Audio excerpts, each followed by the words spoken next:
श्री गणेशाय नमः। मार्गशीर्ष मास की संकष्टी चतुर्थी की प्रामाणिक व्रत कथा जानिए। पार्वती जी ने गणेश जी से पूछा कि अगहन कृष्ण चतुर्थी संकटा कहलाती है, उस दिन किस गणेश की पूजा किस रीति से करनी चाहिए। गणेश जी ने उत्तर दिया कि हे हिमालय नंदनी, अगहन में पूर्वोक्त रीति से गजानन नामक गणेश की पूजा करनी चाहिए। पूजन के बाद अर्घ्य देना चाहिए। दिन भर व्रत रहकर पूजन के बाद ब्राह्मण को भोजन कराकर जौ, तिल, चावल, चीनी और घृत का शाकला बनाकर हवन कराएं तो वह अपने शत्रु को वशीभूत कर सकता है। इस संबंध में हम एक प्राचीन इतिहास सुनाते हैं। प्राचीन काल में त्रेतायुग में दशरथ नामक एक प्रतापी राजा थे। वे राजा आखेट प्रिय थे।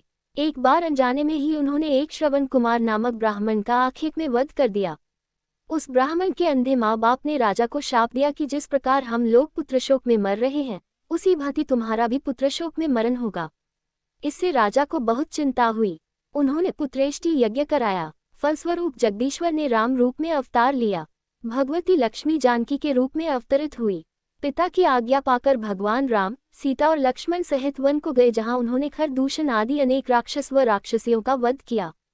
इससे क्रोधित होकर रावण ने सीता जी का अपहरण कर लिया। सीता जी की खोज में भगवान राम ने पंचवटी का त्याग कर दिया और ऋषिमुख पर्वत पर पहुंचकर सुग्रीव के साथ मैत्री की।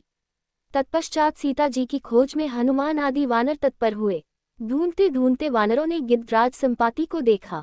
इन वानरों को देखकर संपाति ने पूछा कि कौन हो, इस वन में कैसे आए हो, तुम्हें किसने भेजा है, यहाँ पर तुम्हारा आना किस प्रकार हुआ है। संपाति की बात सुनकर वानरों ने उत्तर दिया कि भगवान विष्णु के अवतार दशरथ नंदन राम जी, सीता और लक्ष्मण जी के साथ दंतवन में आए हैं। वहां पर उनकी पत्नी सीता जी का अपहरण कर लिया गया है। हे मित्र, इस बात को हम लोग नहीं जानते कि सीता कहाँ है। उनकी बात सुनकर संपाति ने कहा कि तुम सब रामचंद्र के सेवक होने के नाते हमारे मित्र हो। जानकी जी का जिसने हरण किया है और वह जिस स्थान पर है वह मुझे मालूम है।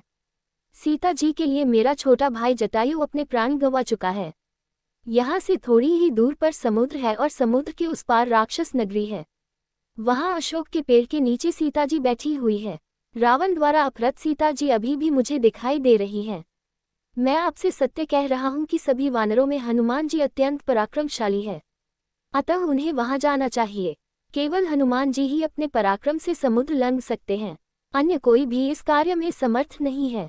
संपाति की बात सुनकर हनुमान जी ने पूछा कि हे संपाति, इस विशाल समुद्र को मैं किस प्रकार पार कर सकता हूँ। जब हमारे सब वानर उस पार जाने में असमर्थ हैं तो मैं ही अकेला कैसे पार जा सकता हूँ। हनुमान जी की बात सुनकर संपाति ने उत्तर दिया कि हे मित्र, आप संकटनाशक गणेश चतुर्थी का व्रत कीजिए।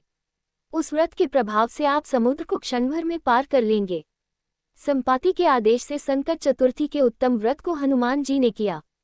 हे देवी, इसके प्रभाव से हनुमान जी क्षण भर में समुद्र को लंघ गए। इस लोक में इसके समान सुखदायक कोई दूसरा व्रत नहीं है। श्री कृष्ण जी कहते हैं कि महाराज युधिष्ठिर, आप भी इस व्रत को कीजिए। इस व्रत के प्रभाव से आप क्षण भर में अपने शत्रुओं को जीतकर संपूर्ण राज्य के अधिकारी बनेंगे। भगवान कृष्ण का वचन सुनकर युधिष्ठिर ने गणेश चतुर्थी का व्रत किया। इस व्रत के प्रभाव से वे अपने शत्रुओं को जीतकर राज्य के अधिकारी बन गए। मार्गशीर्ष मास गणेश चतुर्थी व्रत पूजन विधि। प्रातःकाल उठकर नित्य कर्म से निवृत्त हो, शुद्ध होकर स्वच्छ वस्त्र धारण कर लें। श्री गणेश जी का पूजन पंचोपचार धूप, दीप, नैवेद्य, अक्षत, फूल विधि से करें। इसके बाद हाथ में जल तथा दूर्वा लेकर मन ही मन श्री गणेश का ध्यान करते हुए व्रत का संकल्प करें। अब कलश में जल भरकर उसमें थोड़ा गंगा जल मिलाएं। कलश में दूर्वा, सिक्के, साबुत हल्दी रखें।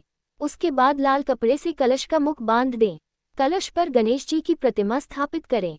पूरे दिन श्री गणेश जी के मंत्र का स्तवन करें।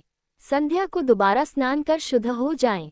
श्री गणेश जी के सामने सभी पूजन सामग्री के साथ बैठ जाएं। विधि विधान से गणेश जी का पूजन करें। वस्त्र अर्पित करें। नैवेद्य के रूप में 10 लड्डू अर्पित करें। चंद्रमा के उदय होने पर चंद्रमा की पूजा कर अर्घ्य अर्पण करें। उसके बाद गणेश चतुर्थी की कथा सुने अथवा सुनाएं। जौ, चावल, चीनी, तिल व घी से हवन करें। तत्पश्चात गणेश जी की आरती करें। 5 लड्डू प्रसाद के रूप में बांट दें और शेष 5 अगले दिन ब्राह्मण को दान में दें।